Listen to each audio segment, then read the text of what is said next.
Hey everyone, if you're watching live or watching back later on, thanks for tuning into another Star Wars fan chat, getting to know your Star Wars fan. I'm very excited this week. Got a very special guest, someone who I've been listening to for the better part of a decade, if not a little bit more than that, is Karl from the WAMPA'S LAIR podcast. So let's bring on Karl. There we are. How are you, sir? Hey, what's up, Jesse? It's good, doing well. Yeah, it's good to chat with you, man. Like, I know sort of haven't really talked a whole lot up until sort of recently, but I did get the chance to meet you and Jason back in Chicago in 2019 at Star Wars Celebration. That felt like a milestone for me. Just, you know, having listened to you guys for so many years, it was really exciting. Yeah, man. Like it's always so humbling when you get to meet somebody that you've only ever interacted with online, and especially somebody like you, right? Like we live on opposite ends of the planet, you know. So yeah. It's always such a treat, like going to Celebration and getting to interact with these people you only ever get to talk to online. You know, it was awesome. Yeah, that's what I love about Star Wars. It's you can create these friendships, you know, from either side of the globe, which, you know, and it's like an instant connection, which is something that I've always sort of been proud of. Is, you know, you don't necessarily have to have so much in common, but once you start talking Star Wars, it's that instant bond that you can gel with people straight on it. Yeah, so I thought we'd just start off by introducing you a little bit and getting a little bit of your backstory on, you know, how the WAMPA'S LAIR podcast started and how it's all going. And yeah, man. You know, I got to say, before we even get started, Jesse, when you asked me to do this, I was just super stoked because it was an opportunity to get to hang out with you, you know, besides our chats online. And I'm like, man, and then you sent me this list of questions that blew my mind, because it's like every time we have a guest on the show, obviously it's my job to ask questions. And I love asking the questions. I love hearing people's Star Wars stories and you know, favorites and all that stuff. But when you sent me this list, I'm like, oh my gosh, I get to answer the questions finally. So yeah. I was just super stoked. Like man, I'm so excited to get to do this. It's cool, because that's sort of something I wanted to step back into this year. Like, I did a podcast a few years ago with a mate of mine. We did it for about a year and a half, maybe 2 years, and started getting into doing something like this, where I was getting to know different Star Wars fans and asking all these sort of questions, and just sort of getting to know, you know, we're all united with Star Wars, but we're all so different from each other, and we have different likes and favorites. So it's something I really wanted to get back into this year, kicking off 2024, is really trying to push that and talk to as many people as I can throughout the year. And yeah, just back and forth with you, I thought, no, you're perfect opportunity to start spreading the word and getting it out there and talk to people around the world. It's awesome. Yeah, no, for sure.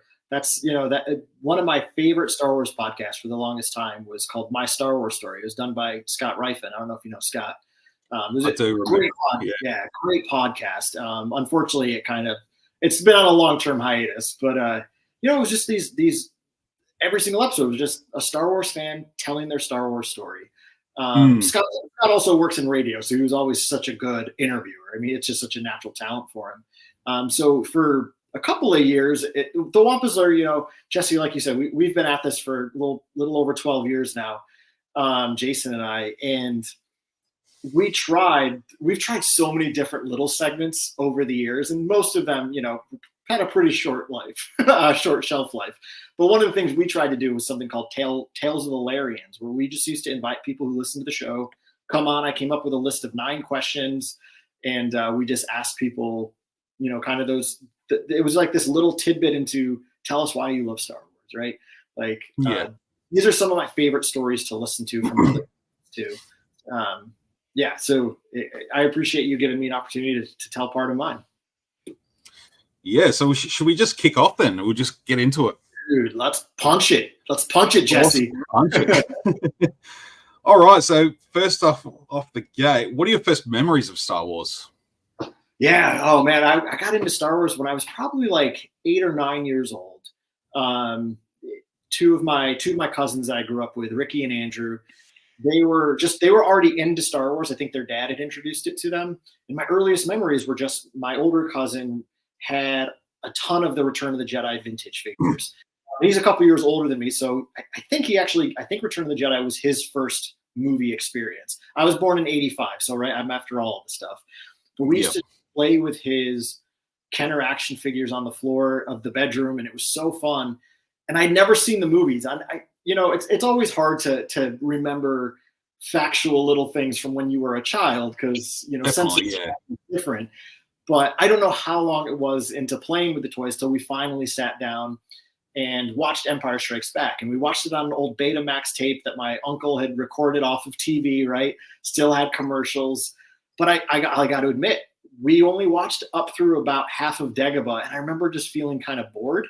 So we turned it off and went back upstairs to the bedroom and just played with the action figures. And then the next morning we finished the movie. But so many of my earliest memories are definitely just, they circle around playing with those vintage figures.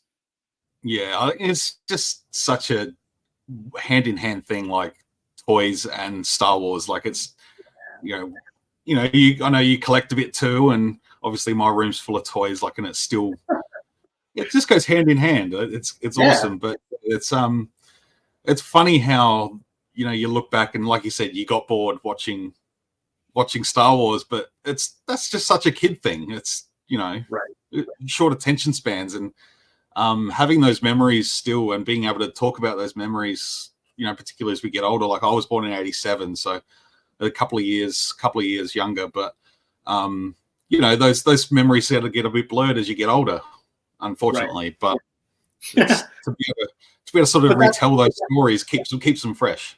Exactly, right? Like memories are as we hold on to them for as long as we tell them, right? Like the stories that we tell are what matter to us most. So if that's why I love doing something like this. You're giving people like myself and others who've done it already and have yet to do it. Like you give us an opportunity to keep those memories alive by just telling the story. Big time. But yeah, also just while I'm thinking about it, anyone that's interested in joining me for one of these, feel free to drop me a message, and we're happy to sort something out. So you know what, I've got a little banner here. I have that little scroll down the bottom. Look at that. It's like the subway blimp at the bottom. Yeah, exactly. It's like the sail barge, and you got Max Rebo. Hit it, Max. Now, like, there's a few questions here that, like I said, I've been listening to you and Jason for a long time. So I feel like I know some of these answers. I've just got an inkling. Yeah, fair enough. But we're gonna go with it anyway because it's for everyone else. What's your favorite Star Wars film? Oh man, no question, Empire Strikes Back. It's the even though I fell asleep, not fell asleep, but got bored. I was young, but it was because it just was my first visual memories of Star Wars on a screen. It really was this moment of like, ooh, there's that world I've been already playing around with. Now I get to play in it. So it's like your first time falling in love. Like you'll always remember the first person you fell in love with, right? Like regardless of how it went, you're always going to remember them. And that was Empire. It was my first experience of Star Wars. And more than that, to me, it's the most clear-cut movie that shows real hope, right? Disney Star Wars is all about hitting on the theme of hope, and it's great. But I think Empire Strikes Back did it so perfectly. The entire movie, it's a story about people losing at every turn and yet never giving up, right?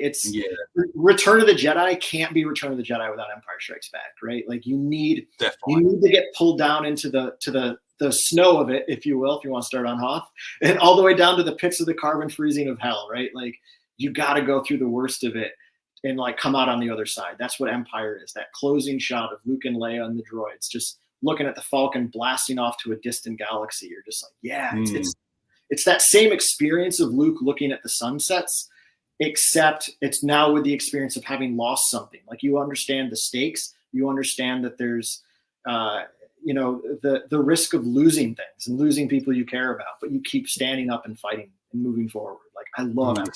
Yeah, well, the stakes have been risen the threats are much larger. Personally, each character sort of goes through their own trials and tribulations, and it's time for them to sort of step up and take that next step. Yeah. I like what Ian just said. That's great. Yeah, one try, yeah. But like his dad's reaction there, though. What is that? What is that? Like, I think that's also the valid, like, yeah, Empire left you frustrated, which I think was kind of on purpose. It's like, whoa, like, it almost gives you the same experience that the characters had throughout the whole movie of like, is that it? Obviously, it's hard not being there when the film came out and not having those experiences firsthand, like, sort of going into it through via VHS. Like Empire Strikes Back was my first foray into Star Wars too. It was I remember vaguely like being over at family friends, and I had a younger sister and they had 2 young girls, and I was just, being young 6-7 year old, I wasn't interested in playing with the girls, and put on a videotape. It said Star Wars 2 on it. I thought this will entertain him. So, and yeah, I was just sucked into Chewbacca and Yoda, and yeah, the rest is kind of history. But I completely lost my train of thought on that. It's hard to recapture that sort of feeling of that sort of uneasy sort of feeling when that Empire Strikes Back comes to sort of an abrupt end, with a little bit of glimmer of hope at the end, just going, was, like Ian said there, or was that it? Yeah. And I don't know. I feel like even with the sequel trilogy, I feel like The Last Jedi captured that a bit too, because even I walked out of the cinema thinking, I don't know how to feel yet. I don't know how to feel. Yeah. I just took a few watches to sort of gather my thoughts, and I feel like it sort of was very similar in theme to Empire Strikes Back by design, but still very different. For sure. So moving on to the next one, who is your favorite character? Wait, hold on. There he is. Han Solo. He was always my favorite as a kid. And for no other reason than he was just the coolest looking Star Wars character. I was an awkward, really skinny little nerd most of my life. And Han Solo was just the cool guy. He had this swagger. He had this sense of self. He had this confidence. He had the coolest blaster. He had the coolest ship. He had the coolest best friend. Like, it was like, yeah, Han is just awesome. And like, I never had, like, when I was younger, I never really had any strong, like, character motivations around it. The first Han Solo story I ever encountered that really gave some depth to my love of Han Solo was the Han Solo trilogy by A.C. Crispin. Han Solo adventures by Brian Daley are super fun. But the A.C. Crispin trilogy, she wrote such a great Han Solo story. It really gave him a sense of, like, vulnerability and this guy really striving for something. And it's cool because then when Solo came out, I was really wary because I was like, I don't know if I want Han Solo backstory. I'm content with A.C. Crispin's story, even though it's Legends now. But and then they like, ooh, can somebody besides Harrison Ford play Han Solo? And I'm probably in a minority here, but I honestly enjoy Alden almost more than Harrison is Han Solo. And I mean, it's his dedicated story, so he really gets to be the thrust of it. But I love it because he is kind of just like this. He's a little bit of a butthead, but he's got a heart of gold. And it's like, and now I'm a little bit of a butthead, but I got a heart of gold. He's still a young Han Solo, still trying to find his place and, trying to live up to his own expectations and find his way through the galaxy that we all do when we're in our sort of early 20s, I suppose. We're all trying to, figure out what's the right and wrong way to go. And he does. He goofs up a few times and he makes a mess of things and, falls in love with the wrong people and, makes probably some questionable decisions. And we all go through that as people growing up in our, they say 20s is the decade where you, from 20 to 30, that's when you make your mistakes. And then when you're in your 30s, you try not to repeat those mistakes. Right. Even though we all do, like, it's just part of life. Yeah. But I don't know. I'm with you there with Alden. I think he was a really good young Han Solo. I know he got a lot of criticism for not being Harrison Fordy enough. And I'm like, well, Han Solo's not in Star Wars story. He's not the Han Solo that Harrison Ford is yet. There's still honestly, still a lot to go. Yeah, no, I would say story-wise, I think the Han Solo that's in Return of the Jedi is very much the Alden Ehrenreich Han Solo. He's kind of this goofball. He's got like a tremendous sense of optimism, but like keeps it kind of cocky, right? Like the young Han Solo that they gave us with Alden is a guy who's really yearning for adventure, but also wants to like buck all the rules, right? Like he doesn't want to be contained by a system of any kind. He just wants to have fun all the time. Like I think that's part of what I love about him. And I think Return of the Jedi Han and right in like the story of Kira really showed that he has a longing to be somebody's companion. And right, like the message of the story of Solo is that he was picking the wrong one. Kira wasn't the person for him. Chewie was. It's a really beautiful love story, but not the one we expected.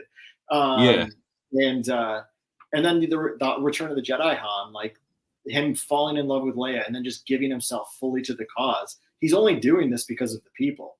He doesn't really care about the system. He cares about these people, and that's the Alden Han, right? Like, to me, like the scenes that encompass that is when Han's about to fly into the maelstrom, and he's like, "I've got a really good feeling about this," right? It's the opposite of I've got a bad feeling.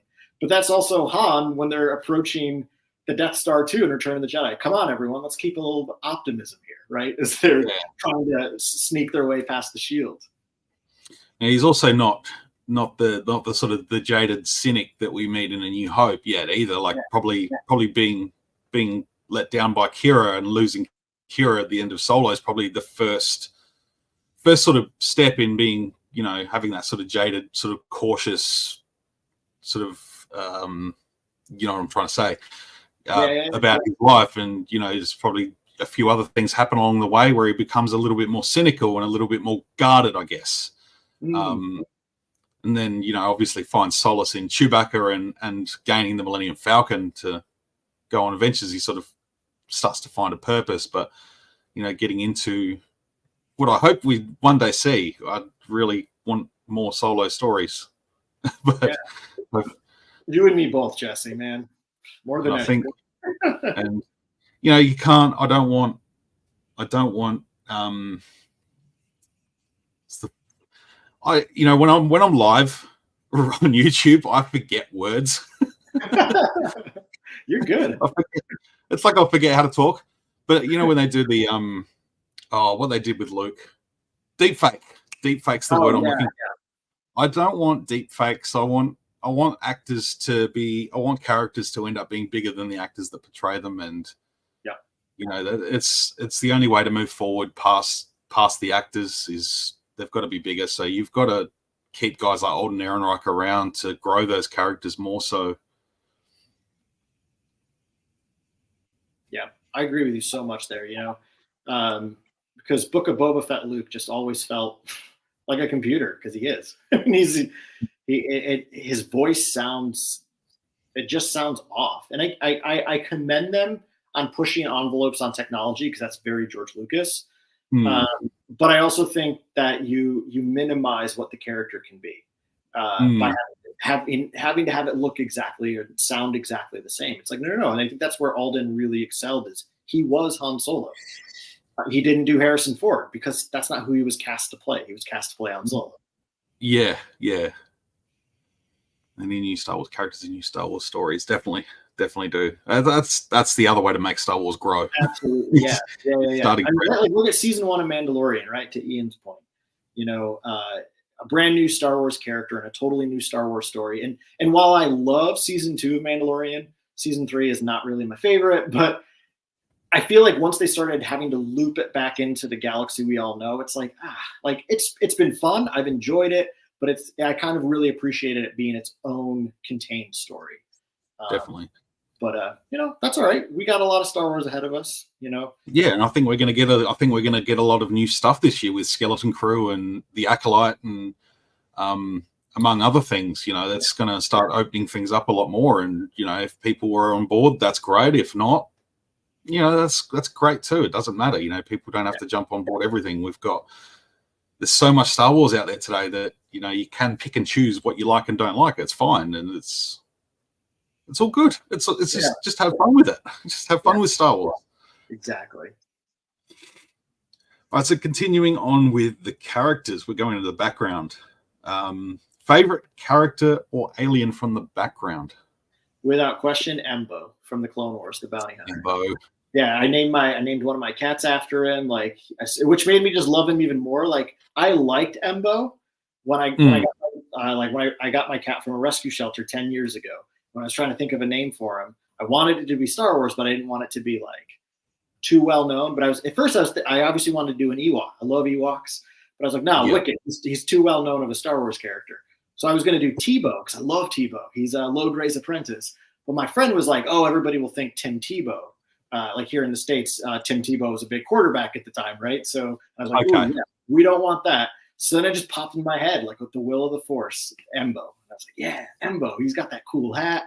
He knows some. He's a master of Terrakasi. Like, let's do it.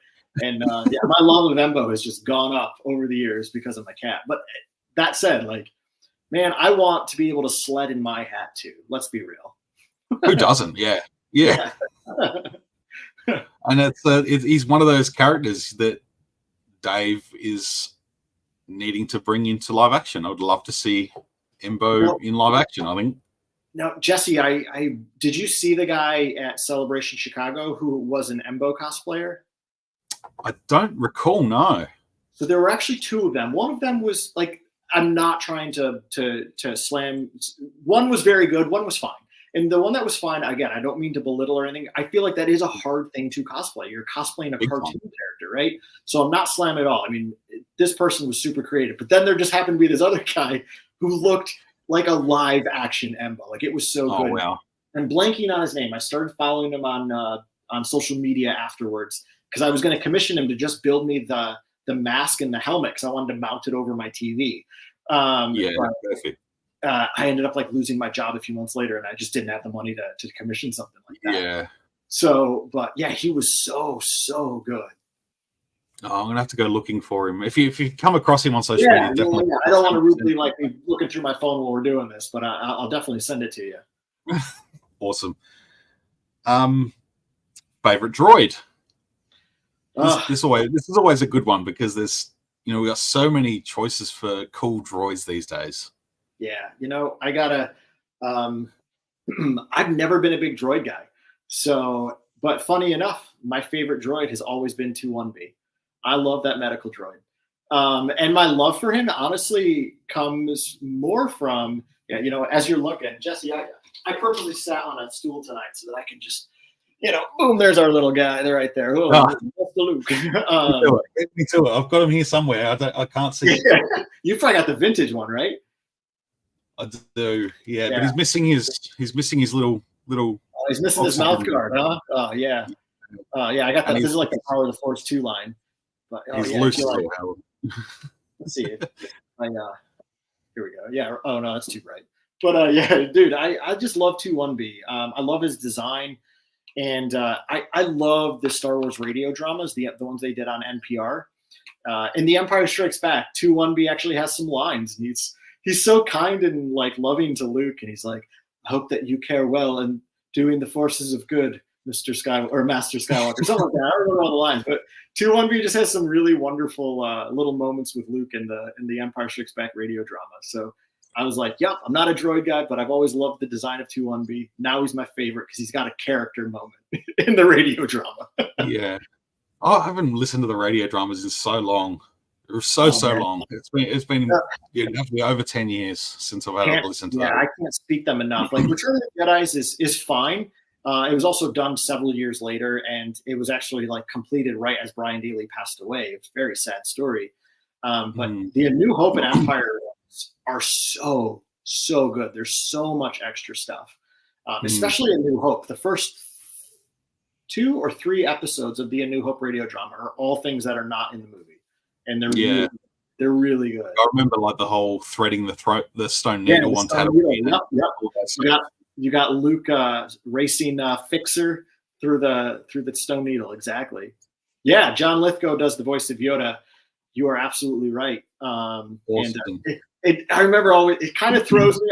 I don't love it. I also don't. Brock Peters doing Darth Vader, like he's trying so hard to do James Earl Jones, and it's fine. Like I got used to it quick. But those are the only two that kind of stood out to me. Is John Lithgow is an interesting Yoda. But I give him props for making it something other than, he's not just impersonating Frank Oz. So I give him credit for that. Caleb says he's like the grumpy old man that complains all the time. Sounds like me. Yeah, Caleb, that's my Jason, my co-host. I mean, his favorite Star Wars character. We're not talking droids. Character is R2-D2. So yeah, fully supportive of R2 fans out there. That's awesome. But yeah, I was watching. It's funny because we were watching Empire Strikes Back at work the other day. That's what we do. We put Star Wars on a lot of the time, and nice. It's just, while we're cutting hair, we're watching Star Wars, and people come in and the kids stare at the TV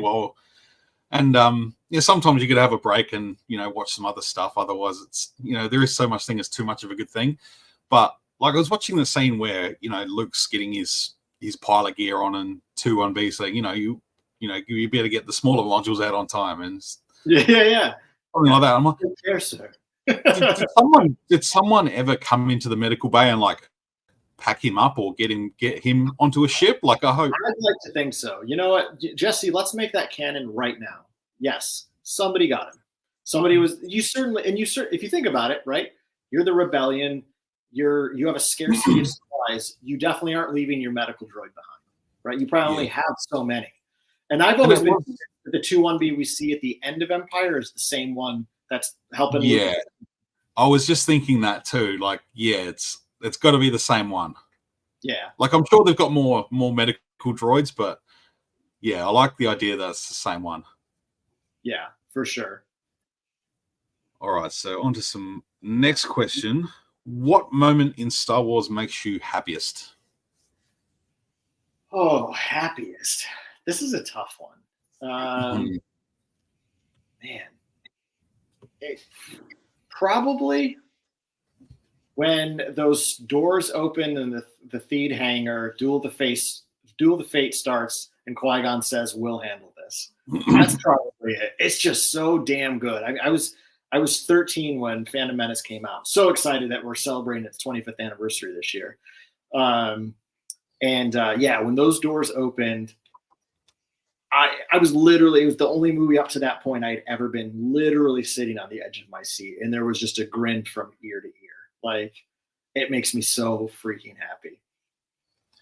Yeah, you mentioned its 25th anniversary, and it feels like it was like only weeks ago that Phantom Menace was celebrating his 20th when we were in Chicago. Yeah, I know. And dang. I was at that panel when they did the big panel in the auditorium, and it was just, they were playing like, the DJs were playing like 90s music, and it was just, and then they played the whole Weird Al Yankovic song, title, and the whole crowd, the whole auditorium, like the stadium, was just full of people waving lightsabers around. It was just, the atmosphere was absolutely electric. Everyone was singing along. Everyone knew the words. Yeah, it was awesome. I missed it because my flight was out that morning, I remember. So I didn't get, that was the one big thing I couldn't go to. I remember watching the live stream in the airport, and I was just like, man, of all the things I'm missing. It was cool, like the video message from George, but I think a lot of people had sort of got their hopes up that maybe George would show up himself for that. Yeah. Along with a few other, major cast members that, weren't sort of back on the scene yet, such as Ewan McGregor, but yeah, it was still a good atmosphere, good vibes. So yeah, and to think 25 years, that's quarter of a century since Phantom. And now it's just a few grays just popping through my head now, just talking about it. That's fine. Yeah. I was 11. Maybe Vader someday later. But now he's just a small fry. Yeah. No, that's a great moment. Backflipping on that, what moment in Star Wars makes you sad? like if we're talking like genuine sadness, so I could almost give this like a 2-part answer. Like there's like I remember being really sad at the end of Revenge of the Sith, mainly because in 2005 I really thought that was our last on-screen Star Wars movie, and I remember just being really sad when those credits rolled. But as far as like in story Star Wars moment, it's probably the death of Kanan. Actually, Kanan is one of my favorite characters in all of Star Wars, and I think the performance Freddie Prinze gave us was so good, and the story they were telling with him, and I wasn't surprised that he died. Right, like we obviously don't hear anything about him or really any of those characters. Right, they're obviously retconning things back in now, but which is fine. Like that works well. But I don't like. It made sense that Kanan probably wasn't going to survive this story. But the way they gave it to us was so beautiful. It also was a bit of a shock. I didn't expect it in that way, but it was so perfect. And like the fact that it was animation, right? Like, you know, folks like us, Jesse, and probably folks watching, you know, probably also love Star Wars animation, but you know, people, whenever I tell like casual friends that enjoy parts of Star Wars, I'm like, oh, you know, the animated series are so good. And they're like, cartoons? And I'm like, right, when you come at it with this derisiveness of like, oh, well, it's this childish medium, but it's like, no, like an art form, and these are stories being told for all ages. And yeah, it had been the death of Han Solo, but then it was the Kanan one just hit me even more. So it's so particularly because they spent so long afterwards focusing on the characters, you know, like Ezra and Hera, and how they dealt with the loss of Kanan in the episodes prior, like after that. And it was just, you felt that with them. Like, and again, like you talk about, you know, animation, you know, it's a very strong form of storytelling, which I think Clone Wars and Rebels have both pushed in recent years. Because I did get a lot of conversations at work with people, and you know, they watched the Ahsoka series and they're just like, oh, you know, it didn't really grab me so much. And I found there was a big corresponding thing with people that didn't see Rebels or Clone Wars, didn't really gel with Ahsoka as much. So I sort of said, you go back and watch at least the Rebels series. You know, it's 4 seasons. It's a really nice sort of flow through story. Everything, you feel like there's some filler in the middle, but at the end you realize it's all worth it. Like it's all part of it. And they sort of, you know, sort of shy away a little bit. Go, oh, it's just, you know, it's weird watching cartoons, and it's like it's so much bigger than just a cartoon, though. Like you've got real emotion, real stories. That's just the way they've chosen to tell those stories. Yeah.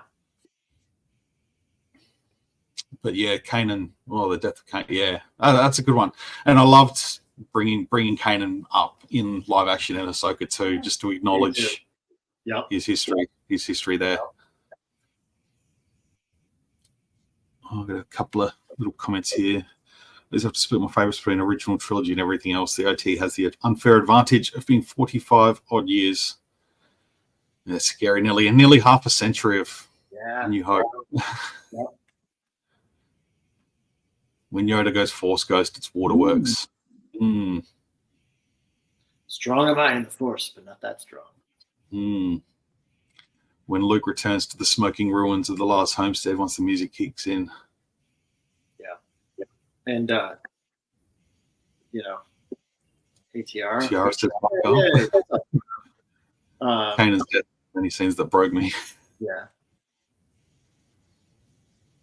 Yeah. I always find it hard to narrow one down for myself, because it changes all the time. Like it's just, you know, what I'm feeling at the time, and you know, sometimes something will hit me more than others. But yeah, that one definitely hits most times. I gauge it over how many bottles of Gatorade I needed afterwards because of dehydration. I think it was the Kanan that I went through the most. So all right, another question is, what's your favorite quote from Star Wars? Oh man.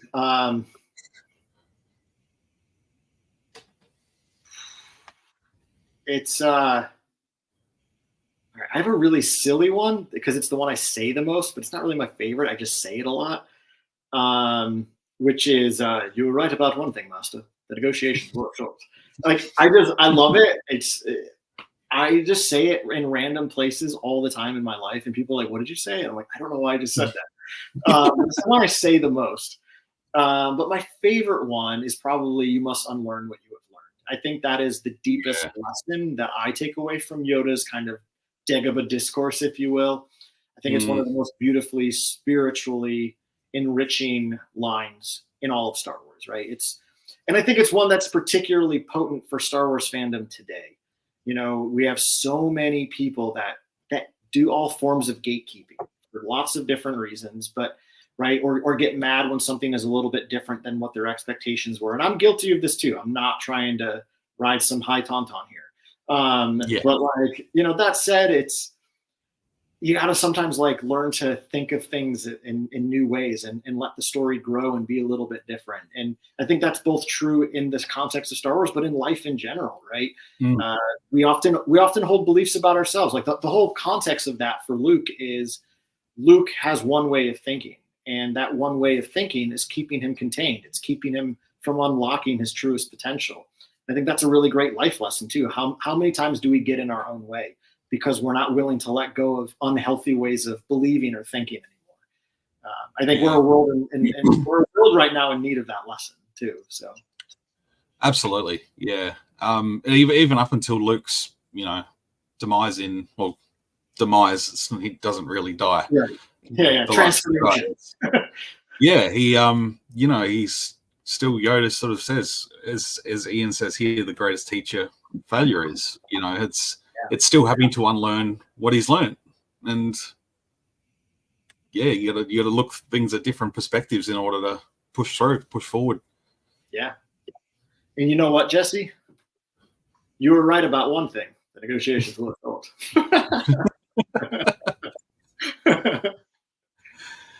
I guess that one does lead into the next question a fair bit, and that's your favorite life message in Star Wars. So is it sort of on flow from that? Yeah. I think it's just the power of belief, like the power that faith can have in your life, you know. And like I personally am a person of faith. I follow a particular religious tradition. So I find that spiritual message incredibly important, that there's tremendous power in belief. And you don't have to be a religious person for this to be an important lesson. You know, belief in something beyond yourself doesn't necessarily mean a personal deity even, right? But just believing that there is a power and love in the world that transforms things, you know. I think the life that I still live into the most from Star Wars is like, believe that you can become more than you are, and believe that there's something or someone out there helping to shape that, you know, not shaping it for you, but shaping it with you. You know, I think that's really it for me, is the power to become more than you ever thought possible, you know. And which is also kind of a Sith thing, really. Think about it. The Sith want to become more powerful than they are too, but it's a different kind of way. I think it is, yeah. It also stepping into the full version. Yeah. And it sort of goes with my favorite quote, which is Qui-Gon's, which is your focus determines your reality, and that's, you know, again, that goes hand in hand with, you know, it's all about having that faith in yourself as well, you know, to be able to forge your own path, and you know, you can get there if you're mentally in the place to get there. Exactly. The do or do not, there is no try. It's my senior year of high school. Oh, I was going to say, is it in the yearbook? That's awesome. Yeah, for my senior year in the yearbook, I actually used an Attack of the Clones quote. I used dreams pass in time. Sorry, I shouldn't be trying to do voices. That's Jason's thing. My co-host Jason is an incredibly gifted, like super talented. Yeah, he's really good at doing voices. I am not. So sorry. His Count Dooku is off the charts. His Count Dooku is particularly incredible. Yeah, for sure. So the next question is, I know you guys, yourself and Jason, both very strong feelings about Star Wars music. As do I. So this is a question that I always love talking about and getting into a discussion about Star Wars music. Do you have a favorite piece of Star Wars music? Yeah. Oh yeah. Yoda's Theme. No question. Yeah. Yeah. It is one of my favorite tracks of all time, not just Star Wars music. Yeah, because it encompasses those very things we've just been talking about the last 5 minutes, right? Like this kind of spiritual aspect of Star Wars. There's the Yoda's Theme to me. Every time it comes on, like it's on a lot of my playlists. Every time it comes on, even if I'm not fully listening to it, it immediately just like takes me to this place of wonder and like spirit. You know, there's a whimsicalness to that song that is very fun and beautiful. But it's like this innocence full of wisdom, right? Like the Yoda we meet in Empire, and I really appreciate the contrast of him to the prequel Yoda, right? I love the intentionality of that this is a much more humble Yoda. It's a much more grounded Yoda. It's a Yoda that has really fully surrendered to the Force rather than a Jedi code. And there's this sense of spirit and whimsy in that. And it's a perfect theme to put at the heart of The Empire Strikes Back, because The Empire Strikes Back, the most used theme, of course, in the movie is the Imperial March. It's this relentless, tyrannical power trying to subdue you.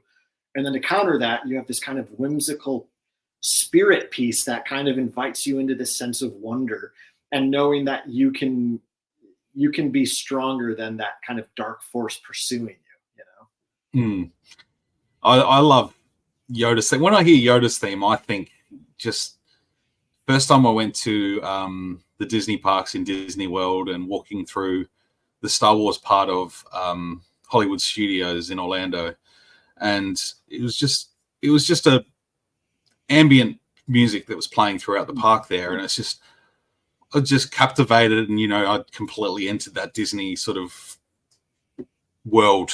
Essentially, once you're in that zone, you're in the zone, and you don't know unless you've been to Disneyland or Disney World. You don't understand. It's once you're in that little bubble, you're in that bubble. And I don't know. I haven't been able to visit Galaxy's Edge yet. That is on the cards for hopefully the very near future.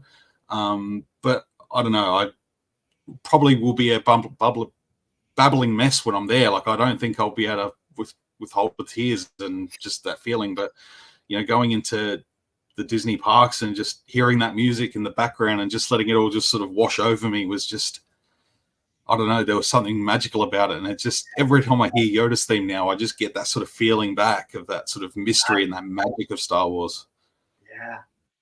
Well, I just went to Galaxy's Edge for my first time ever, just back in October, and I was moved to tears when I walked in front of the fall. Yeah. I loved it. It was incredible. Yeah. So when you were just saying that story about hearing the Yoda's theme come on over the loudspeaker, I went one of the coolest Star Wars things I've ever been to. It was back in 2009, I want to say. They were doing this touring thing called Star Wars in Concert. It was a touring orchestra. Anthony Daniels went with the orchestra to be kind of the narrator. They had this massive screen where they played scenes from the movie, but a live orchestra playing, all the major themes from episodes 1 through 6. And I'd only been living in Boston for about 6 months at that point. I didn't really have a lot of friends outside of grad school. Nobody wanted to go with me. So I just dropped a ton of money so I could get really good floor seats.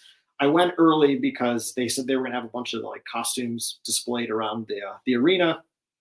Got there like as doors open. So I was there about 2 hours early. There was not that many props. So like it didn't take 2 hours to look at, but I went into the main, arena where the concert was going to be. And over the loudspeaker, they were actually just playing like sound effects from Star Wars. So you had like Rontos like making their sound. You had Tauntaun sounds. You had like wind blowing like you were on Hoth. And then you had like sounds from Endor. And I just sat in the arena and closed my eyes and I'm like, I'm in Star Wars. Like it was so cool. It was unbelievable. I think I was just thinking about it again, like even just walking the floor at Star Wars Celebration. Like I went to Orlando and then Chicago, obviously we've spoken about, but even just the music playing throughout the convention center, like, walking from one place to another and there's just music constantly playing. And sometimes you just look around and you just go, these people in like these thousands of people, these are my people. Like these I could literally stop and talk to any one of them. And yeah, I don't know, it just gives you a good feeling. I long for that feeling again. I hear you. Need another celebration in my life. I hear you on that. Damn you, COVID.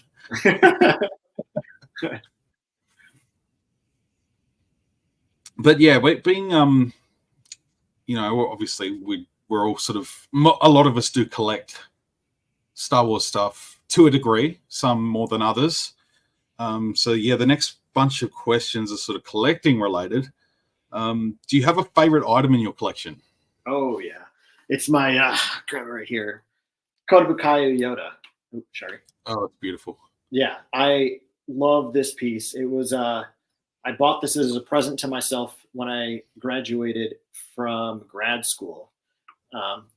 Or maybe undergrad? Yeah, undergrad. When I graduated college, I was going to move out to Boston. I was going to have my first time ever living alone. And I was like, I need a really cool Star Wars centerpiece.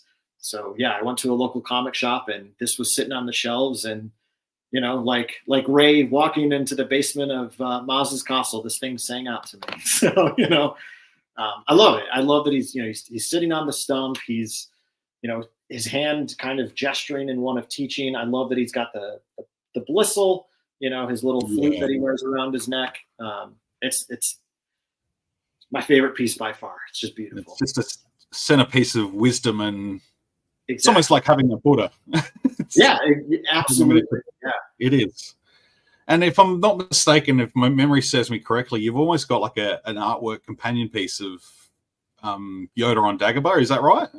Am I remembering correctly? Yeah, it's actually it's going to be hard to see because sorry. Yeah, I'm so weird at moving on this. It's similar to if you've seen the Star Wars art book, it's the cover, basically the cover from that. Am I right? It's Star Wars art. Oh wait, are you thinking of the one that Ralph McQuarrie did? Yeah, my memory is not that super clear, but okay. Yeah, I also have that. It's a really great Star Wars Empire Strikes Back. It's just the Empire Strikes Back print, but it's the Ralph McQuarrie painting of Yoda outside of his hut, just kind of like looking off into the stars. I love that print. Yeah, that might be what I'm thinking. I've just got a couple of images in my head, but yeah, that's really cool. And that actually is another question I'm going to add to my list of favorites. So I'm just going to quickly jot that down so I don't forget. Planet. Oh yeah. You're going to be the first one to answer this one. So awesome. Favorite Star Wars planet? It's a great question. There is a part of me that always wants to say Dagobah just because I love being on Dagobah. But if I'm being most honest with myself, it's probably Naboo. I think Naboo is just it looks like it's perpetually spring there, like late spring, early summer. It reminds me of the Bay Area, like the weather in the San Francisco area. It's just beautiful. It's always sunny, partly cloudy, mid 40s to low 70s. That's the perfect temperature to me. That's what Naboo feels like. You've got the beauty of the grass plains. You've got this gorgeous underwater city in Oto Gunga, and then you've got the beauty of Theed Palace. It's just gorgeous. I love it. And minimal sand too. Yeah, that's important. So Anakin can have a good time there. Exactly. Yeah. I love Naboo. Oh yeah, just the architecture as well, of Theed City, and I don't know, it just makes me want to jump into Battlefront and just run around the city and shoot battle droids. That's always Jason and I just picked up playing Battlefront together again the last couple of weeks, and we're both pretty terrible. Me particularly. But we usually just play co-op because it's always easier against AI. But yeah, every time we land on a new Naboo planet, it's so cool. I love running around in Theed. I know they're about to re-release. I still haven't seen a date for it. You may know this, Jesse, but they're about to re-release the old PlayStation 1 and PC Phantom Menace story game. I loved playing that game on the PlayStation. They're going to put it back out for PS4 and PS5. Still haven't seen the date yet, but I feel like I saw it this morning, but I didn't commit it to memory, but it's not too far away, I don't think. Yeah, I can't. I'm worried that it's not going to really hold up, but I love that you got to run around in Oto Gunga in that game. I would love to see Auto Gunga and Battlefront just because of what they can do with graphics today. You know what I mean? Yeah. It's so cool. I'm just I'm just trying to remember where I saw it, because no, it's not going to show it now that I want to search for it. It's not going to show now up. That you want it, it won't be there. Yeah. Yeah, I almost want to say that it was like next week or something. Okay, I've seen more in the last week than I have in a while. Yeah, I anticipate. Yeah, I'm sure it'll be in the near future. Yeah, I'm just trying to think of, you get those occasional Instagram pages that literally post every little bit of news that comes out. Yeah. Oh, here it is.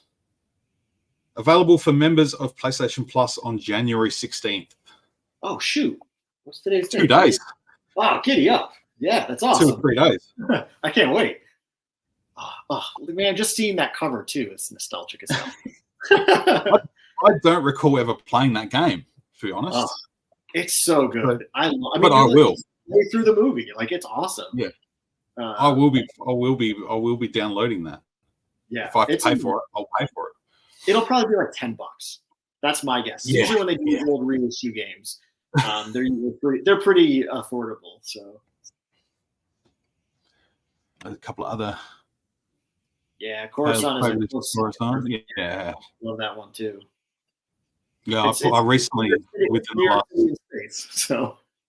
within the last sort of 12, 18 months, I replayed Bounty Hunter, the Jango Fett game. Oh, sure, yeah. Just running around Coruscant, it's just like, I want more of this. Like, I want to go into seedy bars. Like, I want to do all that kind of stuff. I want to go into Dex's Diner. Yeah. And a cup of Jawa juice. Oh man, just imagine that, an open world game where you can run around Coruscant. Oh, that'd be so good. Arc 2 or Camino, I must admit, I never really considered a favorite planet. I love Arc 2. I love Octo and Camino. I particularly love Camino. Octo, for whatever reason, I spent a summer living in Ireland, living in a monastery actually, and Octo always just looked like Ireland to me. So like I had a hard time suspending disbelief with it. Not to say that it's not super cool, because it is. Because I'd been to a place that looked a lot like that, I just felt like, oh, I've been there. So that's me. That's my own little Carlism. So yeah, my mate Lockie, that was my podcast host and now continually is my best friend. He got to go over to Skellig Michael Island. Cool.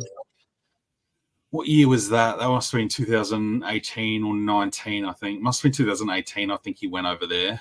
And so he's got all these photos from the island, and he got to climb up the steps, and he held out the lightsaber and did all that stuff. And it's just like, oh man, that would have been just, he took his Luke Skywalker figure and got some photos of his Luke Skywalker figure on the island, and I was like, oh man, that's really cool. Such a beautiful place, such a beautiful. There's a reason why that's heritage listed. But I do love that they were able to interweave like real life history from planet Earth into the Star Wars universe. It's a great point, Jesse. It's so true. But yeah, now he's sort of gone through planets a little bit. I'm glad that one sort of came to mind. I've never even thought about that before. Is there anything in your collection you consider to be unusual? Man, I feel lame saying this, but not really. Yeah, no. I'm literally seeing my Star Wars room right now, just looking around, and I'm like, yeah, I don't think I really have anything that's unusual. It is particularly when collecting is, it's stuff that we all sort of can get anywhere and any time.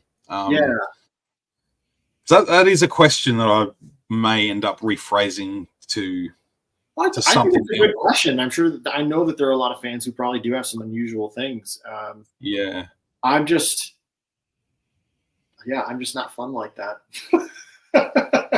Caleb says Grogu Chia Pet. Now, that's cool. I like that. Yeah, that is unusual. Like up until I moved into this place and was able to sort of refocus my collection a little bit, and I don't know. I had a lot of stuff that I got rid of and moved on and sold. Like, I had a box of Star Wars cereal from when The Force Awakens came out. I'm like, I don't need to be keeping a box of cereal.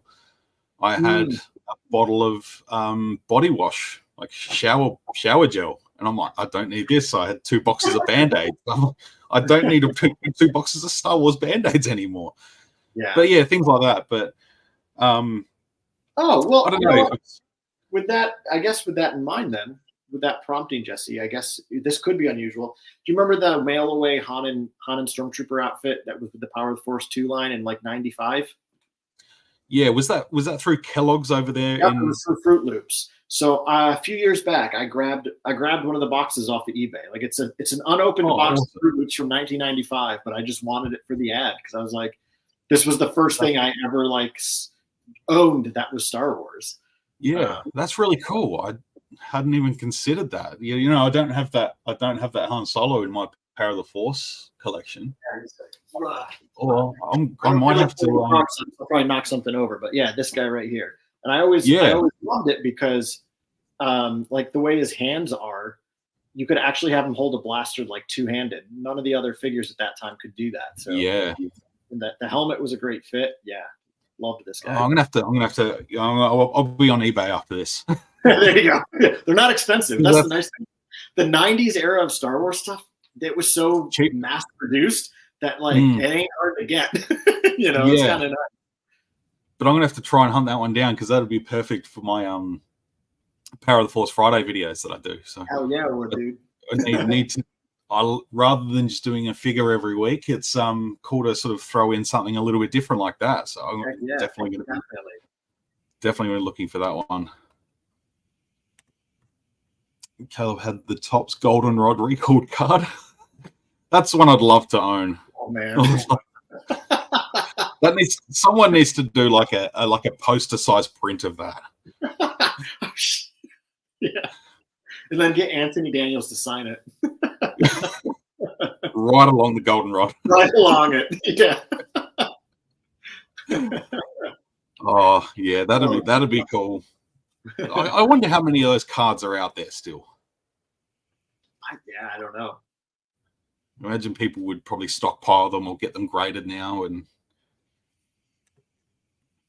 I know Ian appreciates the Power of the Force too. It is our childhood. Yeah, exactly. For those of us, I mean, you know, you and I are 2 years apart, Jesse. We kind of grew up in the same era of Star Wars. So, you know, these were my Kenner action figures. You know, I had a couple of the Kenner vintage line as a kid that I got at like flea markets or something. But also, like as a kid, these Power of the Force paint jobs were just to me so much cooler. Like, yeah, the first line, everybody loves to bust them for being like He-Man chested, and that's a fair criticism. But I didn't care. You know, it was a reminder to me. You know, at 8 years old, it's like, all right, make sure you start hitting chest day. You know what I mean? So it wasn't even a thought. Yeah, I didn't even think about it. Like it wasn't even a thing. It was just like, oh, this is Luke Skywalker. Yeah. Oh, he's a little more fit. That's okay. Yeah, his pecs are bursting out of his shirt, but that's okay. Yeah. We had a gym teacher when I was in middle school who was like your kind of stereotypical gym teacher, right? Like just lots of silly things. Like if you came to gym class, you're supposed to wear like nylon shorts or whatever, like athletic shorts. But if you showed up with like a pair of cargo shorts, he'd be like, what are those bells and whistles on there? And I remember he always used to say when we had to do the weightlifting unit, he'd be like, you can't go to the sporting goods store and buy a pair of pecs. And I remember thinking to myself one day, I was like, well, that Lando in the Power of the Force 2 line, he's got a perfectly sculpted 6-pack. So maybe I could go buy one. Maybe not at the sporting goods store, but I can get one at Toys R Us. That's so good. He does, doesn't he? Yeah, they literally have a perfectly outlined 6-pack on that Lando. It's incredible. Yeah, look at that. He's ripped. So good. It's almost yeah. He's got the perfectly like V triangle back too. That he's fit as hell. He's Carl Weathers as Lando. You know? He's Carl Weathers from Predator playing Lando. So good. Yeah, they've definitely got a nice gym routine there on Bespin, on Cloud City. Yeah. Got a personal gym. Lobot's his trainer. his headpiece is actually just telling him workout routines. It's got his Spotify playlist going. Exactly. Oh, fantastic. Is there any item you don't have that you'd love to have in your collection, like some kind of holy grail? Yeah, it would definitely be a life-size Han and Carbonite. One of my really good friends, he has the Han and Carbonite coffee table, right? So it's a glass coffee table top, but under it is the suspended Carbonite, Han and Carbonite. Like, I've always wanted to have that. And another buddy of mine who lives down in New York City, he's got one. I think it was a custom made one because it's pretty hollow in the middle. It's not that heavy, but the paint job is so good. And I remember going over to his house one time just to see it, because obviously I've seen these at conventions and at celebrations and whatnot. They're so great, but to just think like I could have that propped against my wall, that is my holy grail. Yeah, there's a comic book store here in Adelaide called Greenlight Comics, and they've got one. I'm not sure if it's their back door, like I don't know. I can't remember if they've used it as their door to their back room, or whether it's just on the back wall. But yeah, they've got a life-size Han and Carbonite, and it's you walk in the front of the shop, and you can just sort of see it down the back of the comic store. I can't help but grab those hands too. Yeah, just. Do you remember Robot? Did you do Robot Chicken Star Wars? I was literally about to bring the same thing up. You're reaching out for me. You want some Robot. And Bob was just like, yeah. It's so good. What's that? On a George Lucas signature. Yeah. That'd be pretty sick. I do have his face tattooed on my arm. That's as close as I'm going to get. Oh, that's so cool. If I got George's signature, though, I'd really want it to be from George in person, right? Like, I don't want to buy one that may not to be like some conspiracy guy here and saying like, oh, it may be fake, but just I think a signature, and this is actually a more recent thing for me because I've actually gotten a few like authors to sign some of my books at cons. There is just something really cool about like having that quick interaction and them writing their names, right? Like I'm not a big collector in that regard. I have very few signatures. I don't care. Like, that's not a big deal to me. But that said, like the few that I have had, and I also actually usually just prefer to do a photo op because then I get to have like a picture with me in them. But all to say, yeah, like I'd love to just to like have George stand in front of me. I could tell him how much I appreciate all the things he's done for my life as he signs something. It would be pretty sick. Yeah, absolutely. Yeah. Yeah, I've made a little rule for myself over the years. It's like if I get signatures, or autographs from Star Wars celebrities, it's only ever going to be in person. Like, if I can't get an autograph by meeting someone, I don't want it. I'm not interested. And same with photo ops. Obviously, like, can't get a photo op with an actor without being with them. But yeah, that's the only time I'll ever go for an autograph for my collection is if I'm meeting them in person. Like, I won't ever give someone money to say, get me an autograph, while you're over there or something like that. It just doesn't feel right. It's just, you want to have that memory attached to it, that sort of sentimentality to it.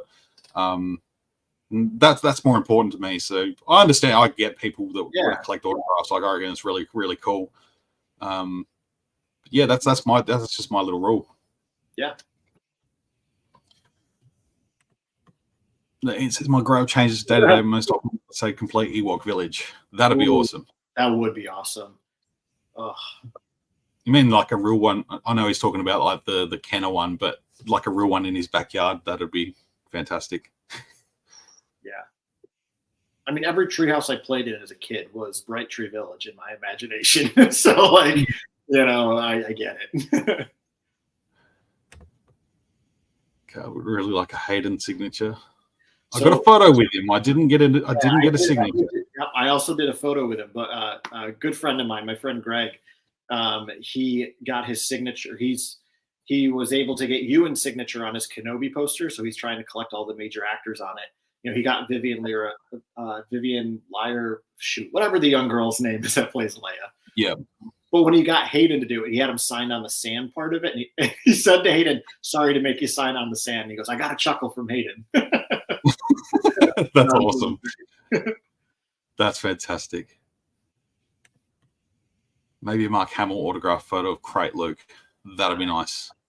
I got to do a photo op with Mark and Ian McDermott, actually. Like, they were the team up photo op And that was so cool. That was back in, man, I think that was like 2015. It was a while Oh, ago. wow.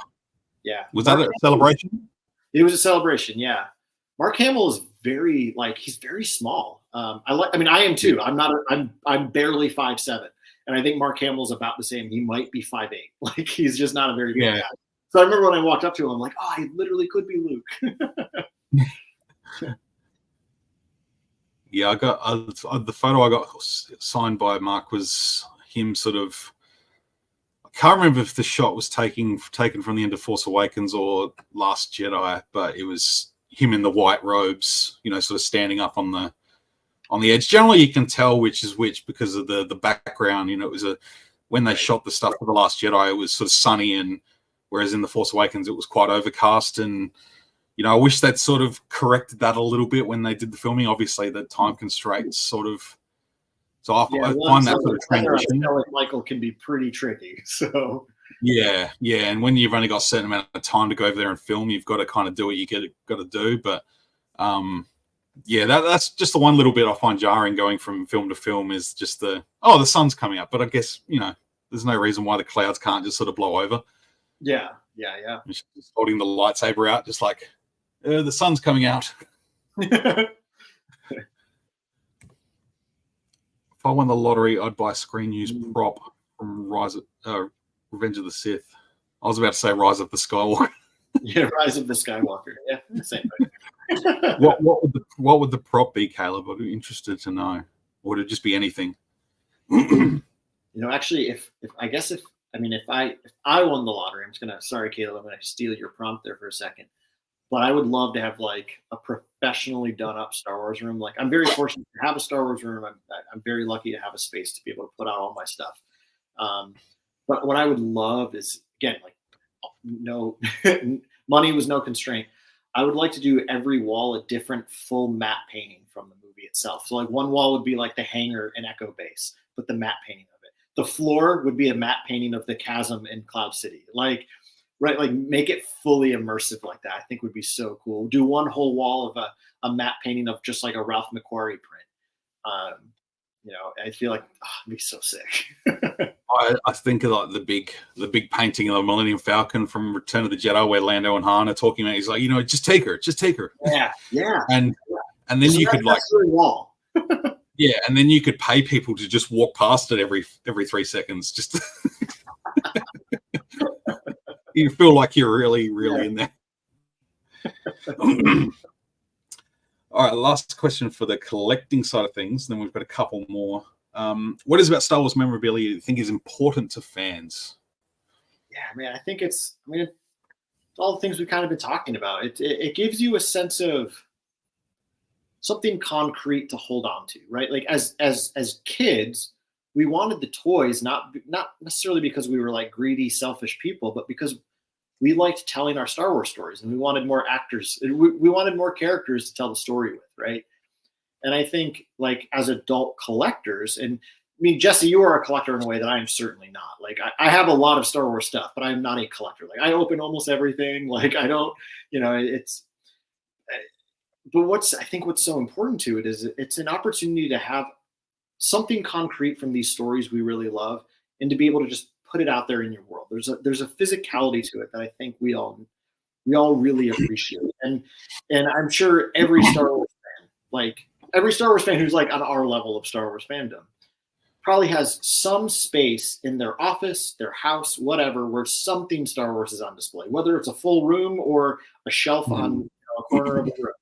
Doesn't matter what it is, but we all, I think, really appreciate the opportunity to put out these things from these stories that inform our lives so powerfully that we want to have something concrete to touch, to hold on to, you know, I mean, I think of as an adult Star Wars fan, the way I still play with my Star Wars stuff is, you know, every couple of months I come into this space and I'm like, what do I want to put up differently? Like I have all these things that are in drawers. Well, all right, what do I want to bring out now? And what can I put away? And how do I want to display it?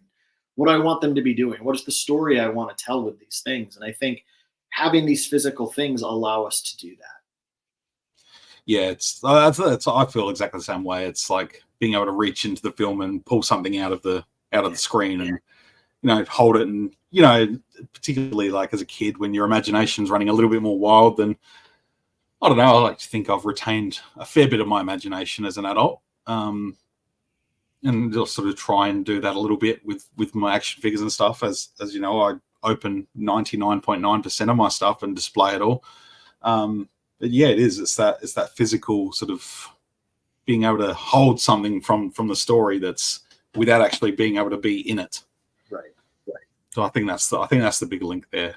I think most people would sort of come up with the very similar answer, as opposed to it sort of, you know, being a way to sort of support big companies to make money. Yeah. It's like, I don't buy this stuff to keep Hasbro employees in jobs. Like, yeah, I'm not really thinking about that. I think we all do that anyway. Like, all right. So these last two questions are nice ones to sort of just wrap up the question side of things on, and sort of what we talk about anyway, because it sort of said, you know, when we decided to do it this weekend was just after the news that you know, The Mandalorian was getting a film officially, and season 2 of Ahsoka is officially in development. So I think these sort of lead into that a little bit. What are you most looking forward to in the future of Star Wars? I think it's two things for me. It's the new Jedi Order movie with Rey coming back. And it's the origin of the Jedi story that we're going to get. Like, it's supposed to be, is that James Mangold who's doing that? I think so, yeah, at this stage. Yeah. And I know he's been quoted to say that the plan with the story is kind of to mimic the Ten Commandments movie with Charlton Heston, right? Let it be this big epic story. And again, like, as you've probably been able to tell from our conversation, right? I mean, my favorite element of Star Wars is the Force and the spirituality aspect of Star Wars. So getting to see that story fleshed out, and I love that Rian Johnson's the one who set that up for us, right? Like, giving us Octo, giving us this first Jedi Temple, and giving it a sense of this longevity in history. Honestly, like when Rian was supposed to do his own trilogy, and I know obviously Last Jedi has very mixed opinions. It's not my favorite Star Wars, but I really appreciate it for what it is. And I love the depth that Rian Johnson gave us to setting up kind of deeper lore around the like spirituality side of the Jedi and the Force. So I'm really excited for that story. And I also love Rey. Rey is my favorite part of the sequels. Like, the sequel trilogy, again, just in general, is everybody's got their opinion about it. It's not my favorite trilogy, but there's a lot of really great stuff in it. And I think and without a question, my favorite part of the sequels is Rey's story. And, you know, I mean, growing up in the Legends era, I had, you know, the Jedi Academy story of Luke Skywalker on Yavin 4, and I loved that story. And I kind of wanted to get some of that in live action, and I'm hoping maybe we will in some capacity down the road. But I want to see what the Jedi will become on the other side. What they kind of were. And I think, you know, the sequel trilogy just picking up with like, oh, the Jedi have been destroyed again, right? Like, that's my biggest critique of the sequels, is it's just so freaking repetitive of the originals. You know, a little frustrating. Again, there's a lot of great stuff in it, but it didn't really advance the saga that much, in my opinion. So that's why I'm excited about this story, because it's like, all right, great, now we can be on the other side of it. And I want to see, like, who's the new enemy. Like, we don't need the Empire 2.0 again. We've already got that story. So who's going to be the new threat, and what will it look like for Rey? A very particular type of Jedi experience. What will it be like for her to be the one passing the torch now? Like, I'm excited for that story a lot. Yeah, it really could go anywhere at this point. Like, I'm another one who's really, really excited to sort of see them forge a new future for Star Wars post sequel trilogy. Like, my feeling is that, you know, Rian Johnson was really sort of setting up to move forward. I feel like Rise of Skywalker sort of pushed back a little bit and played it a little bit too safe. As much as I enjoy watching that movie, it did play it very safe in order to try and tie things up and move on. But just seeing where they can go without being repetitive again. You know, they sort of touched on that in the Ahsoka series, where Baylan Skoll is sort of saying things like, you know, it happens again and again. You know, the good rises and the dark falls, and it's sort of it flips and repeats, and I'd like to see that sort of chain broken in a way. Obviously, there's always going to be that sort of timeless tale of good and evil, but how do you get to that point and make it different? So I'm really intrigued to sort of see where they're going to take it, and interested to see what kind of impact different filmmakers can have on that sort of story going forward. I'm really, really excited for that. For sure. But yeah, as well as with the like the first Jedi, like that was, who was doing that? It was it was the Game of Thrones guys that were tapped to do a film some years ago. That's right. Yep. They've recently sort of come out and sort of said, it was going to be about the first Jedi. But I'd like to see something, it's more of a sort of spiritual sort of thing before Jedi was a thing. It's sort of like not so much the discovery of the Force. I like the idea that the Force has always been there, but something to sort of, something bigger than the organization of the Jedi. And that's what's like, so by profession, I'm a college chaplain, right? So I literally do religious work for a living.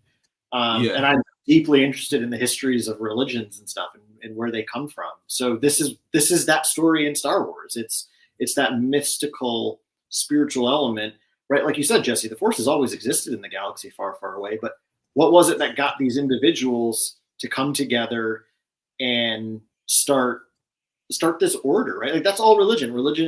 All religion in its inherent nature is just a bunch of human experiences that draw people together, and then they start to, hold that stuff in community. Really, that's all religion is at its core. Is people have a profound experience and they want to share that profound experience with others and come to understand it more deeply by studying it together.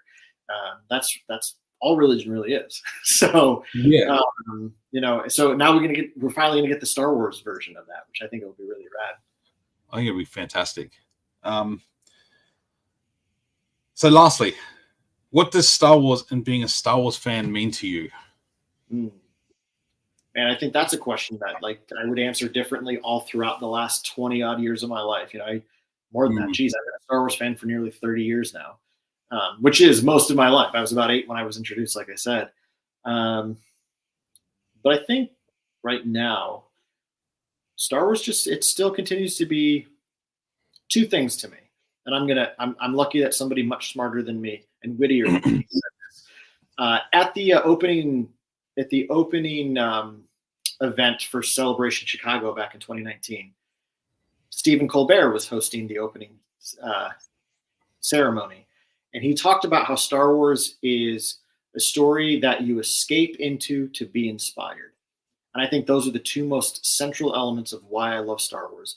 Is there's an element that escapism is an incredibly important part of my Star Wars fandom and why Star Wars means so much to me. Nostalgia, right? Every Star Wars fan is in some way still attached to Star Wars for nostalgic reasons. And I think those are really good. And also, I don't think it can just be that, though, because then it's always just about something from the past.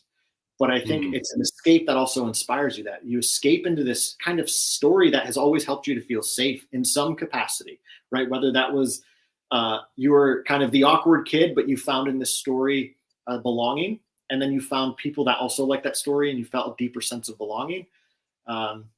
So there's that safety net element of Star Wars.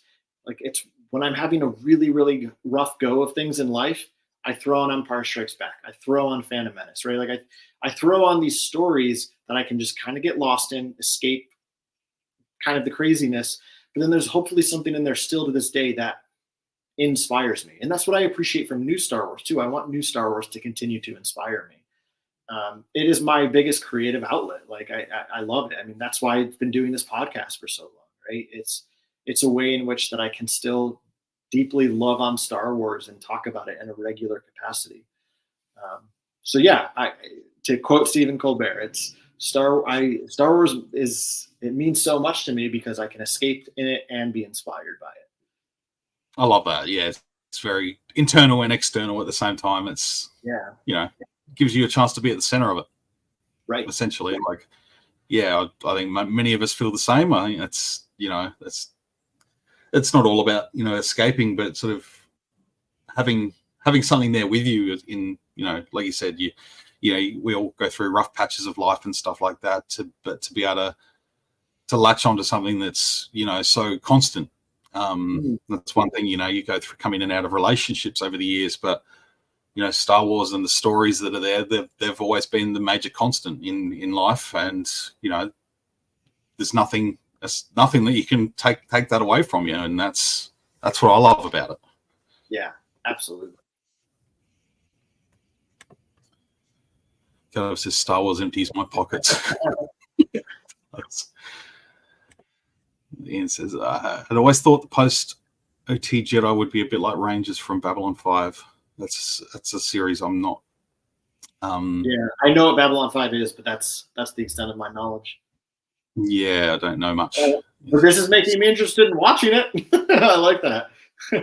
Not wholly trusted by anyone outside the chain of command. Yeah, I like to see a little bit of a rogueness to it. I'd like to sort of see how a broken galaxy begins to heal itself. Yeah. Without, a functioning government and all that kind of thing. We sort of, from the end of the original trilogy, the Empire sort of gets quickly taken over by a new republic, and we're sort of seeing now throughout different series and stories that it wasn't a smooth transition. Even 30 years later, coming into the sequel trilogy, it wasn't like a nice sort of simple smooth transition. It was, bogged down by ex-Imperials and all that kind of thing. So I'd love to sort of see that sort of pick up on a bigger scale and sort of see how a galaxy recovers on a galactic scale in terms of whether there's politics, whether they say, all right, you're on your own, all systems are now independent. How do we make this work? How does who decides to put someone in power? Who decides who elects to be in power? I'd love to see all that stuff. I know we don't want to see, and most people don't want to see politics. We want to see some lightsaber battles and some cool stuff and grow the spirituality of the Force. But, what role do the Jedi have to play in the future? If Rey's going to be, starting a Jedi Academy and training the next generation of Jedi, how does she do it differently to what's done before? Arguably, Luke sort of fell into similar mistakes that the previous Jedi, thinking, to rebuild that, to get it back to where it was the way to go. And it wasn't necessarily. There's got to be a bit of a change there. So I'm interested to see what that's going to look like. Yeah, Kathy Kennedy was quoted when they announced all that stuff, that one of the central guiding questions to the new Jedi Order movie is, are the Jedi still needed? And, as usual, you had your typical butthead fan bros who, anytime Kathy Kennedy says anything, they jump all over it because women with smarts and power offend them because they suck. I'm sorry, I don't pull punches with people like that. Those types of jerks are just so pathetically insecure that they're so quick to be misogynist. So I just got no space for those buttheads. But that said, I love that Kathy Kennedy asked that question because it's a brilliant question. We know the answer, of course, is yes. Of course, the Jedi are still needed.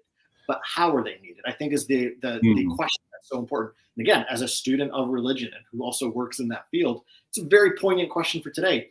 Spirituality is still very much needed and desired by a lot of people. But a lot of people are very wary and uncomfortable with religion, right? With something organized. And I think, the story we currently have, and I do think we need more about Luke's Jedi Academy. We need more of that backstory filled in. We really, really do. That said, putting the puzzle pieces together, it seems like Luke's failure was ultimately trying to recreate what had been, right? Rather than trying to make something new.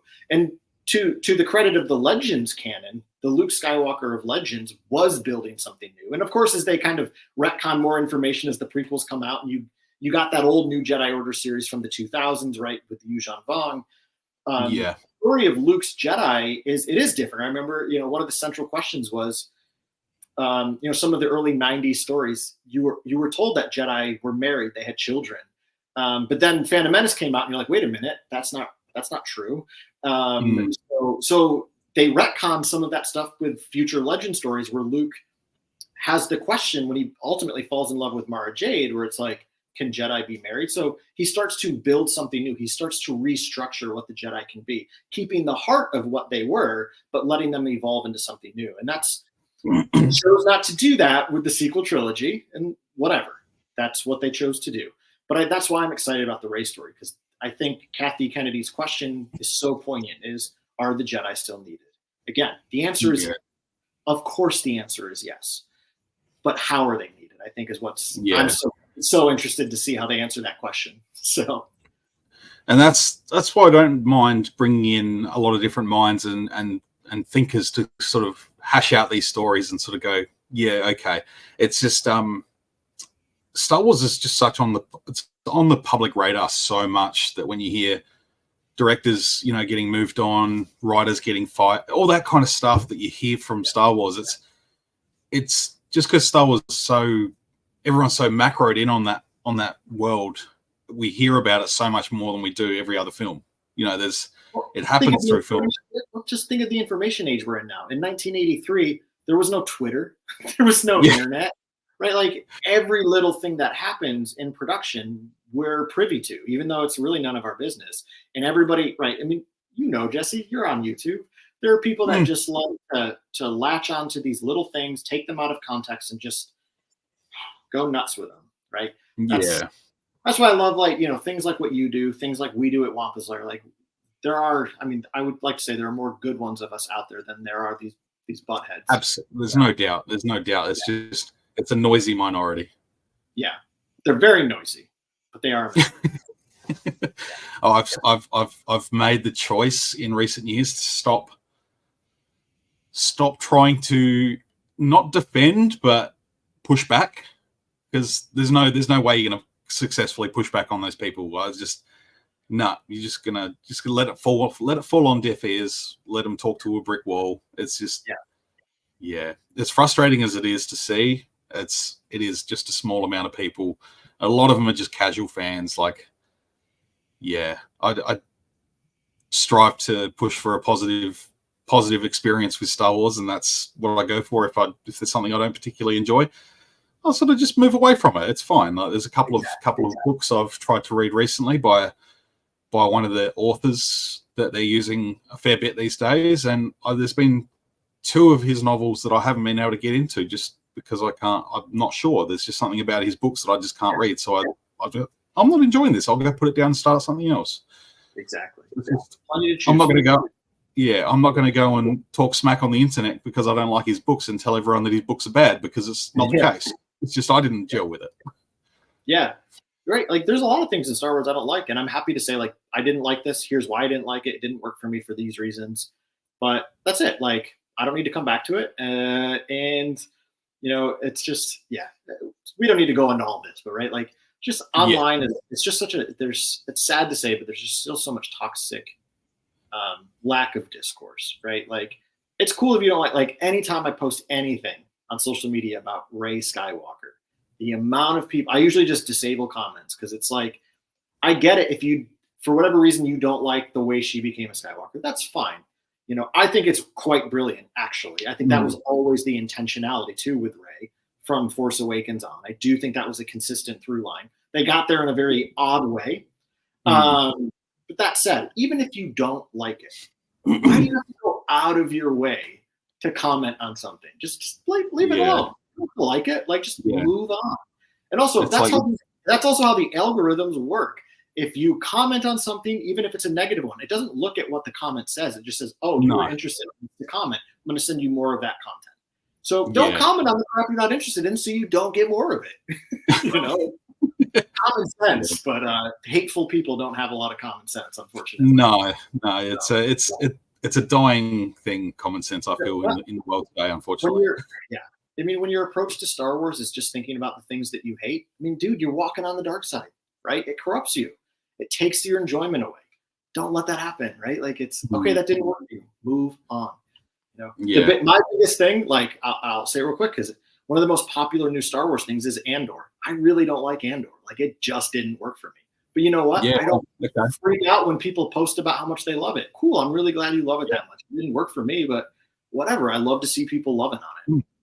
No, it makes sense. You're very strong about the sort of the spiritual side of Star Wars, and Andor was the furthest step away from anything sort of spiritual. Like, so it makes sense. It's, you know, and it's cool. Perfect that it does. Like, that's not the story it's telling. I really respect the story it wants to tell. It's just not the ones that I'm most interested in. Yeah, for sure. That's the kind of conversations you got to have with people. It's just, oh, you didn't like it? Oh, we need to. I'm not going to go tell everyone else that they shouldn't like it too. Yeah. Like, you know, my favorite thing is like when somebody says, you know, they really like something and it's something I don't like. My typical reaction to that is just like, cool, what did you like about it? Right? Like, just, I want to see it through your eyes, because through my eyes, it didn't work. But it sounds like it worked for you. Cool. Why did it work for you? Right? Yeah. And I don't ask that in a way of like, you have to justify yourself, but just like, tell me why you like it so that I can at least enjoy it from your perspective. Right? Yeah. And maybe next time you go to watch it, you might pick something out and go, oh yeah, I see what they meant. Yeah, exactly. Yeah, you're only helping yourself by just inquiring a little bit more. Absolutely.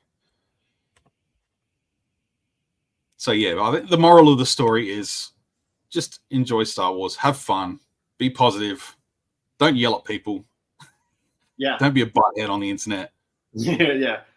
Common sense and respect, please. Just feel the bride and get over it. I think he meant to say bridge, but I like that he said bride. Yeah. Yeah. Some people could build a bride, I suppose. Oh man. But yeah, I guess to wrap up, like, where can people find you? I will endeavor to make sure there's links in the video description down below so that everyone knows where to find you. I'll put a link to Spotify, Instagram, all that kind of stuff.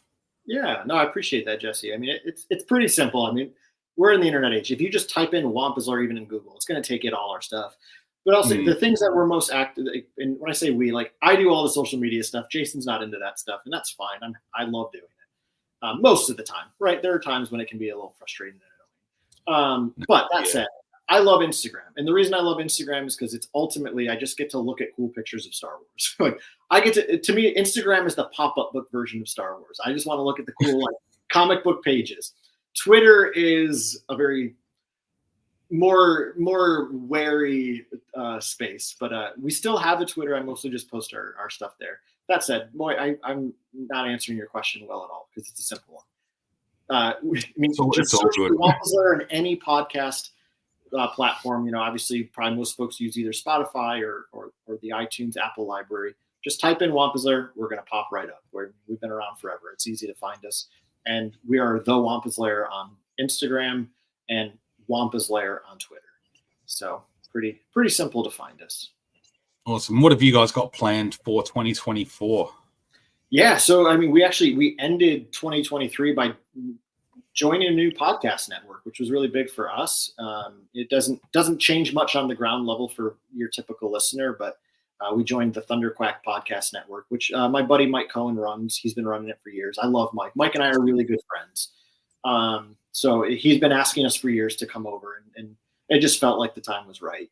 So we're excited about that. That said, we've started this year by doing an Ahsoka recap series. So we're talking through 2 episodes a week and just talking about our favorite moments. That's kind of like the WAMPA'S LAIR brand. We always love to just talk about favorite moments and scenes. Yeah. It's a way of not just doing like here it is from beginning to end kind of a deep analysis. There's a lot of shows that do that and love that they do. But we're just more like, here's the things that we really loved. So that's how we're starting the year. And then throughout the year, each month we'll hit some sort of Phantom Menace themed episode because we're going to celebrate Phantom Menace for its 25th all year. Jason and I both deeply love that movie. So that's one thing I've always liked about you and you guys and your camaraderie is, you know, Star Wars brought you two together. Yeah. And, you know, that was, you know, the start of a long serving friendship. And it was just casual nature of what you guys were doing. You know, it's just, you know, doing likes and top 10s and just having fun with what you're doing and bouncing off of each other. And yeah, I don't know, you can really hear your friendship and how strong that is when you listen to your podcast. I appreciate you saying that, Jesse. That means a lot because, yeah, I mean, we're just an audio show, but yeah, I think that is really weird. Like Jason's one of the longest friends I've currently had in life at this point. Like I certainly still have some lifelong friends, but Jason and I have been doing this for over 12 years, and we knew each other for a bit even before we recorded. And we met both of us met at our first ever Star Wars convention. We were out at Fan Days 2011 in Dallas, Texas, and that's where we met. And it's just been great. Like it's so much fun. And every year when we hit like a new milestone, whether it's just another year podcast, and you're like, when we hit our 500th episode, last year, it was like, holy crap. When we think about back to when we started, we never anticipated an end date, but we also never anticipated still doing it now. Yeah. And that's when it just flows naturally. It's everything. It's not difficult. It just flows. It's a good feeling. It's one with the Force. Absolutely. But yeah, I think we'll wrap up here live. So appreciate everyone coming and hanging out in the chat and tuning in. If you're watching back, please give the video a thumbs up. Subscribe, go follow Karl and Jason on the WAMPA'S LAIR. Like I said, I will have links. I'll try and get to them as soon as I've wrapped up here. I'll put those links in the chat, the description. Go follow the guys, listen to their conversations, listen to the podcast. Just continue enjoying Star Wars. Appreciate that, Jesse. Oh, good. So thanks for watching, everyone. We'll see you again very soon. And like I said, if anyone wants to come and do this with me, I'd be happy to tee something up. So for myself, may the Force be with everyone out there, and we'll see you very, very soon. I do have an outro.